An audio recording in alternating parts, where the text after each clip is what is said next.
Hello friends, देखते हैं lesson number 5th। इसमें इस वीडियो में डिस्कस करने जा रहा हूँ कॉलिजन के बारे में। तो कॉलिजन क्या है और कॉलिजन में क्या ये एनर्जी का कैसे होता है चेंज, मोमेंटम कैसे कंजर्व रहता है, तो उसका डिटेल जो है यहाँ पे हम देखेंगे। तो सबसे पहले हम देख कॉलिजन बेसिकली क्या है। तो कॉलिजन है मीटिंग ऑफ टू पार्टिकल्स। और इस मीटिंग के बाद क्या होता है, आफ्टर मीटिंग एक्सचेंज ऑफ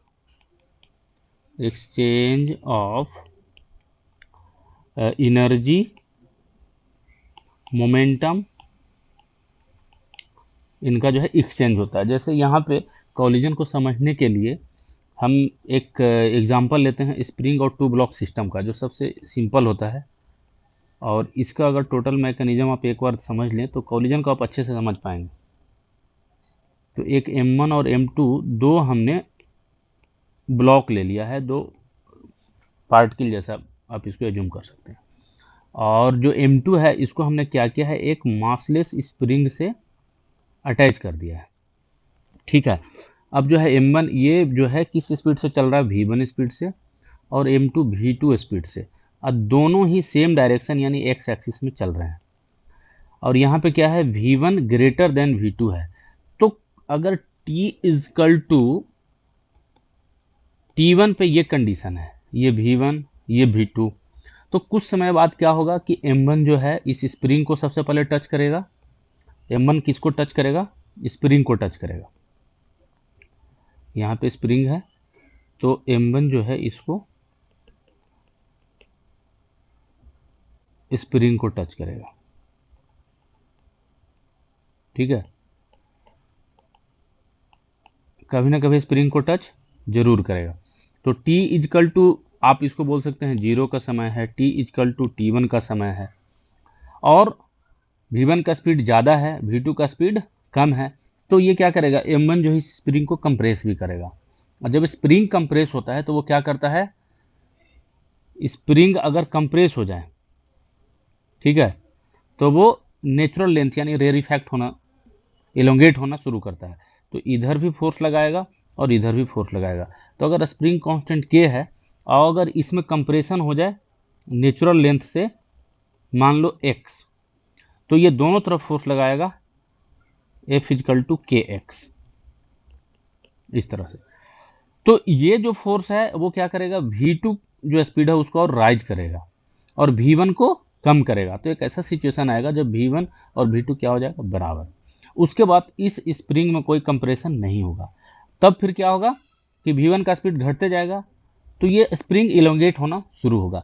तो एक्चुअली इसमें कोलिजन को समझने में 2-3 स्टेप है। फर्स्ट स्टेप में क्या है कि V1 ग्रेटर देन V2 होना चाहिए। सबसे पहला V1 क्या होना चाहिए, ग्रेटर देन V2। दूसरा कि जो हम स्प्रिंग यहाँ पे ले रखे हैं वो स्प्रिंग क्या है, मासलेस। ठीक है, ये है मासलेस। और स्प्रिंग यहाँ पे क्या होगा, कंप्रेस होगा।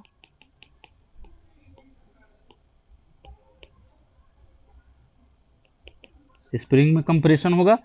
और नेक्स्ट पॉइंट क्या होगा कि V1 जो है डिक्रीज होगा और V2 इंक्रीज होगा।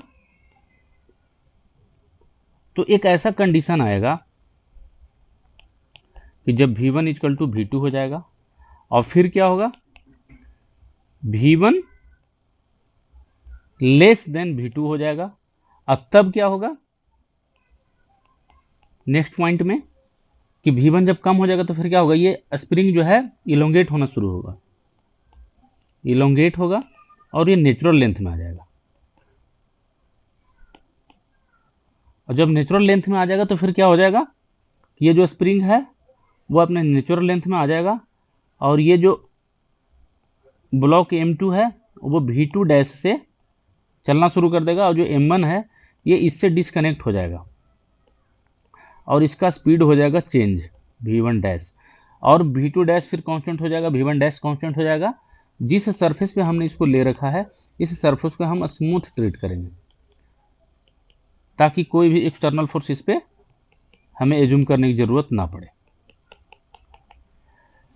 तो इलोंगेट होगा, नेचुरल लेंथ गेन कर लेगा। और उसके बाद सबसे लास्ट पॉइंट में क्या हो जाएगा, v1 डैश ये कांस्टेंट हो जाएगा, लेकिन लेस देन रहेगा v2 डैश से, ये भी कांस्टेंट रहेगा, और इससे फिर मोशन चलते रहेगा।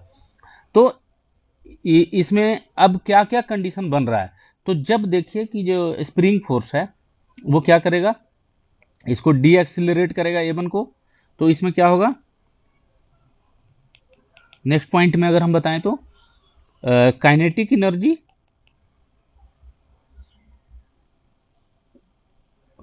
एनर्जी जो है M1 का वो क्या होगा, डिक्रीज होगा,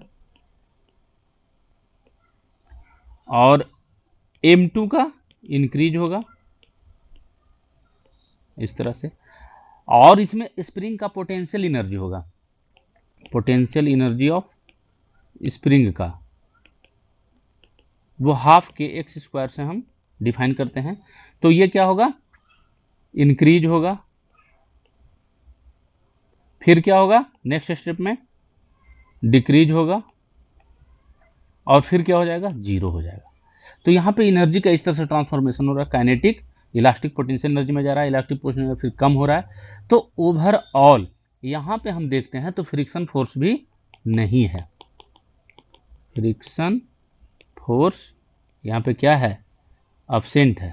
तो जब फ्रिक्शन फोर्स नहीं है, एक्सटर्नल फोर्स नहीं है, और एक्सटर्नल फोर्स और इंटरनल फोर्स है वो भी कंजर्वेटिव है स्प्रिंग फोर्स, तो यहाँ पे एनर्जी क्या हो जाएगा, कंजर्व हो जाएगा, एनर्जी कंजर्वेशन रहेगा, एनर्जी कंजर्व्ड।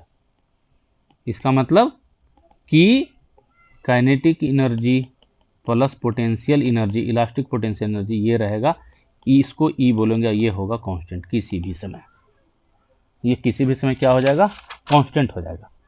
ठीक है, तो अब अगर हम इक्वेशन लिखना शुरू करें, तो सबसे शुरुआत में जब स्प्रिंग का ये कंडीशन था, ये M2 था, और ये M1 जो है जस्ट मान लो कि अभी टच किया था, और इसका स्पीड कितना था v1, और इसका स्पीड कितना था v2। तो इस कंडीशंस में अगर हम लिखें मोमेंटम, यहाँ पे एक्सटर्नल फोर्स क्या है, एक्सटर्नल फोर्स ये है 0, इसका मतलब लीनियर मोमेंटम होगा कंजर्व, लीनियर मोमेंटम होगा कंजर्व। तो लीनियर मोमेंटम कंजर्व रहेगा, तो हम आप लिख सकते हैं कि linear momentum P equal to mv होता है, तो m1 v1 वेक्टर के फॉर्म में लिख सकते हैं, m2 v2 m1 v1 m2 v2, ये हो जाएगा simply linear momentum P, equation first मानिए। यहाँ पे एनर्जी क्या होगा, काइनेटिक एनर्जी होगा सिर्फ half m1 v1 square half m2 v2 square, और पोटेंशियल एनर्जी क्या हो जाएगा, जीरो, इलास्टिक पोटेंशियल एनर्जी, ये होगा E बराबर, ये होगा टोटल एनर्जी का बराबर। तो ये आएंगे आपको इक्वेशन फर्स्ट में ही, इन दोनों को रखते हैं, ठीक है, इसको भी। अब एक कंडीशन आएगा जब क्या होगा, ये कंप्लीटली मतलब फुल्ली कंप्रेस कंडीशन, जब मैक्सिमम कंप्रेशन होगा, मैक्सिमम कंप्रेशन। तो मैक्सिमम कंप्रेशन के कंडीशन में क्या होगा कि v1 और v2 दोनों v के बराबर हो जाएगा। ठीक है, तो यहां पे हम लिखेंगे फिर से, तो लीनियर मोमेंटम क्या लिखेंगे, m1 capital V, m2 capital V, ये फिर P के बराबर ही होगा। और यहाँ पे काइनेटिक एनर्जी कितना हो जाएगा, या टोटल एनर्जी लिखें तो half m1 capital V square half m2 capital V square plus half kx square, ये हो जाएगा E के बराबर। तो इस तरह से ये हमेशा टोटल एनर्जी कंजर्व रहेगा। अगर काइनेटिक एनर्जी कम हो तो पोटेंशियल एनर्जी गेन कर लिया। अब सबसे फाइनल आफ्टर कॉलिजन का केस देखिए।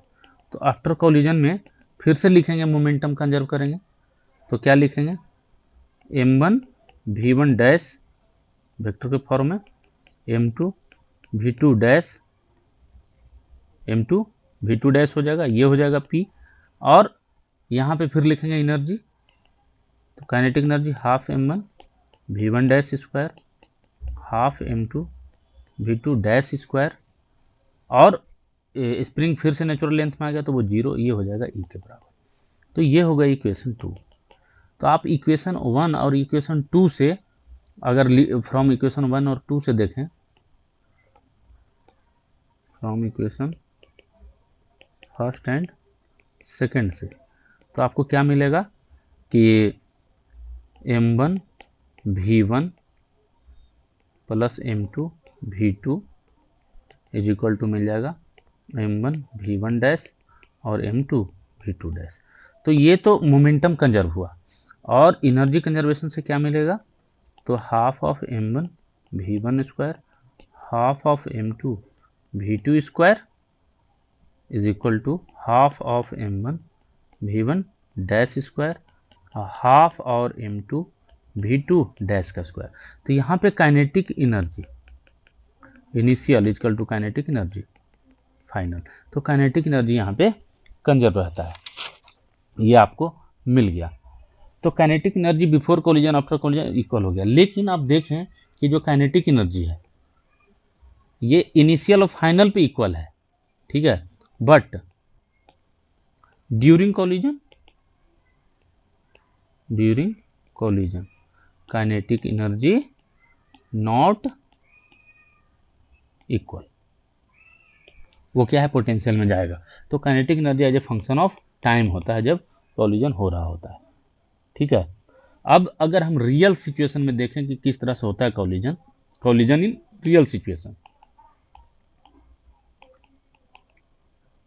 कोलिजन इन रियल सिचुएशन, तो उसमें क्या होगा कि आपको दो, हम यहाँ पे ले लेंगे बॉल ले लेंगे, एक बड़ा और एक छोटा, इन दोनों बॉल के बीच में हम कोलिजन कराते हैं। तो ये हो जाएगा, इसका स्पीड V1, इसका स्पीड V2, और इसका मान लो M1, ये मान लो M2। ये फ्रिक्शन लेस सरफेस पे आप एज्यूम करो, सनलेस, ठीक है। तो यहाँ पे स्प्रिंग तो है नहीं, तो यहाँ पे इलास्टिक पोटेंशियल एनर्जी जो है वो रोल कैसे मेंटेन होता है, तो जब रियल सिचुएशन में कोलिजन होता है इसमें इसका शेप जो है डिफॉर्म हो जाता है, मतलब ये इस तरह से हो जाएगा,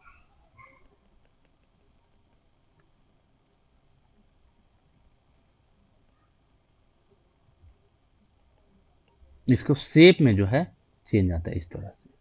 तो ये वाला इधर आ जाएगा ऐसे, और इसका शेप इस तरह से, तो इसका शेप जो है डिफॉर्म हो जाता है, ये थोड़ा अंदर हो सकता है, ये बाहर हो सकता है। तो इलास्टिक पोटेंशियल एनर्जी जो आपको होगा, इलास्टिक पोटेंशियल एनर्जी, ये यहाँ पे होगा शेप डिफॉर्मेशन, शेप डिफॉर्म्ड, तो उसमें इलास्टिक पोटेंशियल एनर्जी यहाँ गेन होता है। और इलास्टिक ये जो शेप है वो शेप फिर क्या करेगा, शेप रिगेन करेगा, शेप रिगेन करेगा। तो अगर शेप रिगेन करेगा तो डिफॉर्म हुआ, इसका मतलब क्या हुआ, कंप्रेशन जैसा बिहेव करेगा, कंप्रेस्ड हो गया। लेकिन जब रिगेन करेगा तो फिर क्या होगा, नेचुरल शेप में आएगा, नेचुरल शेप में, और वहाँ पे स्प्रिंग क्या था, नेचुरल लेंथ गेन करता था। तो इस तरह से यहाँ भी जो है काइनेटिक एनर्जी जो है इलास्टिक पोटेंशियल एनर्जी में कन्वर्ट होगा। काइनेटिक एनर्जी कन्वर्ट किस में होगा, इनटू इलास्टिक पोटेंशियल एनर्जी। अब कोई कोई ऑब्जेक्ट तो अपना शेप गेन कर पाता है और कोई कोई गेन नहीं कर पाता है। यहाँ भी आफ्टर कोलिजन क्या होगा, इसका जो स्पीड है वो कम जाएगा, V1 डैश हो जाएगा, और इसका स्पीड और बढ़ जाएगा कोलिजन के बाद, इसका V2 डैश हो जाएगा। और यहाँ पे V1 बड़ा होना चाहिए V2 से, तभी कोलिजन होगा, और यहाँ पे आफ्टर कोलिजन क्या हो जाएगा, V2 dash greater than V1 dash से हो जाएगा। तो ये इसीलिए वो स्प्रिंग ब्लॉक सिस्टम का सिचुएशन ले आता है कि एक तो वहाँ एनर्जी का, दूसरा मोमेंटम का, सब आसानी से समझ में आता है कि किस तरह से वहाँ पे होता है। अब रियल वर्ल्ड में जब इस तरह का होता है तो शेप डिफॉर्मेशन होता है, और उसी के कारण पुश करते हैं, total momentum of two body इसमें भी कंजर्व होता है। तो यहाँ पे शेप रिगेन करने का जो है वो डिपेंड करता है कि अगर बॉल है तो बॉल का कौन सा मटेरियल है, ये कौन सा मटेरियल का ये है, तो मटेरियल के हिसाब से यहाँ पे हम शेप रिगेन करने का जो है इफिशियंसी अलग अलग होता है हर एक बॉल का। तो इसमें सबसे पहला आता है elastic collision. Elastic collision, elastic collision में क्या होगा? तो इलास्टिक कोलिजन में m1 v1 plus m2 v2 equal to m1 v1 dash plus m2 v2 dash. मतलब मोमेंटम क्या रहेगा? कंजर्व। और काइनेटिक एनर्जी तो half m1 v1 square plus half m2 v2 square equal to half m1 v1 dash square plus half m2 v2 dash square. मतलब kinetic energy and momentum both are constant before and after collision, before and after collision. ये होता है elastic collision में। ऐसा इसलिए कि इसमें जो है बॉल वो अपना शेप डिफॉर्मेशन गेन कर लेता है। जो शेप डिफॉर्म्ड होता है उसको आफ्टर कोलिजन क्या करता है? आफ्टर कोलिजन रिगेन कर लेता है, अपने नेचुरल शेप में आ जाता है। इसलिए यह परफेक्टली इलास्टिक कोलिजन। तो यहाँ पे काइनेटिक पोटेंशियल में फिर पोटेंशियल टोटली काइनेटिक में कन्वर्ट हो जाता है। तो काइनेटिक एनर्जी क्या किस में होगा? इलास्टिक पोटेंशियल एनर्जी में। फिर इलास्टिक किस में जाएगा? काइनेटिक एनर्जी में। तो यहाँ पे काइनेटिक एनर्जी डिक्रीज होकर पोटेंशियल में, फिर पोटेंशियल काइनेटिक में। इसलिए इनिशियल और फाइनल काइनेटिक इक्वल रहेगा और ड्यूरिंग कोलिजन इक्वल नहीं रहेगा। दूसरा जो है वो क्या है? दूसरा में है कि in elastic collision, perfectly in elastic collision. तो इसमें क्या होता है कि शेप जो है रिगेन नहीं करता है, shape permanent deformed, contact surface का शेप डिफॉर्म हो जाएगा। तो इसमें क्या हो जाएगा कि काइनेटिक एनर्जी जो है लॉस हो जाएगा इलास्टिक पोटेंशियल एनर्जी में और वो कन्वर्ट नहीं हो पाएगा। तो इसमें काइनेटिक एनर्जी जो फाइनल है वो लेस देन होता है काइनेटिक एनर्जी इनिशियल सा। इसमें लॉस ग्रेटर ज़्यादा होता है, ग्रेटर लॉस होता है काइनेटिक एनर्जी का। ठीक है, इसमें ज़्यादा होता है। और इसमें देखिए क्या होगा कि आफ्टर कोलिजन, आफ्टर कोलिजन ये m1 एंड m2 स्टिक और कंबाइंड मोशन करेंगे, कंबाइंड मोशन करेंगे। तो दोनों का जो स्पीड है वो आफ्टर कोलिजन क्या हो जाएगा? इक्वल हो जाएगा। पहले क्या था? v1 और क्या था? v2। और आफ्टर कोलिजन क्या हो जाएगा? v1 भी कैपिटल V बन जाएगा और v2 भी कैपिटल V बन जाएगा। तो कॉमन स्पीड हो जाएगा, कॉमन वेलोसिटी या स्पीड बोल सकते हैं। ठीक है। तीसरा कंडीशन होता है पार्शली इलास्टिक, पार्शली इलास्टिक। इसमें शेप जो है शेप डिफॉर्म्ड होगा और some part of shape regain करेगा, शेप रिगेन करेगा, कंप्लीटली नहीं करेगा। तो इसमें क्या होगा कि जो काइनेटिक एनर्जी है फाइनल वो लेस देन होगा काइनेटिक एनर्जी का इनिशियल का। लेकिन इसमें जो लॉस है डेल्टा काइनेटिक एनर्जी वो क्या हो जाएगा? इन इलास्टिक से कम होगा, लेस देन इन इलास्टिक। ठीक है केस में। ठीक है, तो इसमें भी आप देखेंगे तो आपको, लेकिन आफ्टर कोलिजन क्या होगा? आफ्टर कोलिजन सेपरेट हो जाएंगे एक दूसरे से, सेपरेटेड। ठीक है, ये m1 जो है ये v1 डैश से चलेगा और जो m2 है वो V2 डैश से चलेगा, इस तरह से। तो यहाँ पे आप जो है मोमेंटम कंजर्व करेंगे, मोमेंटम जो है वो क्या रहेगा, कांस्टेंट। तो शुरू में कितना था, m1 v1 m2 v2 equal to m1 v1 dash plus m2 v2 dash, ये इसमें होगा। काइनेटिक एनर्जी इसमें, जब वन डायमेंशनल, यहाँ पे हम वन डायमेंशनल कोलिजन की बात कर रहे हैं, वन डायमेंशनल कोलिजन। तो वन डायमेंशनल कोलिजन को एक दूसरा नाम है, वो है क्या है, हेड ऑन कोलिजन, इसी को बोलते हैं हेड ऑन कोलिजन। तो इस वीडियो में मैं इतना ही आज बता रहा हूँ। नेक्स्ट वीडियो में इन तीनों का elastic collision, perfectly inelastic collision और पार्शली इलास्टिक कोलिजन, इन तीनों का फाइनल जो वेलोसिटी है वो कैसे हम कैलकुलेट करते हैं वो बताएंगे। तो आप हमारे वीडियो को ज़रूर शेयर करें, सब्सक्राइब करें हमारे चैनल को, ठीक है। और आपको कोई क्वेश्चन हो भेज सकते हैं, कमेंट कर सकते हैं, लाइक कीजिए हमारे वीडियो को। नेक्स्ट वीडियो में मिलते हैं, थैंक यू।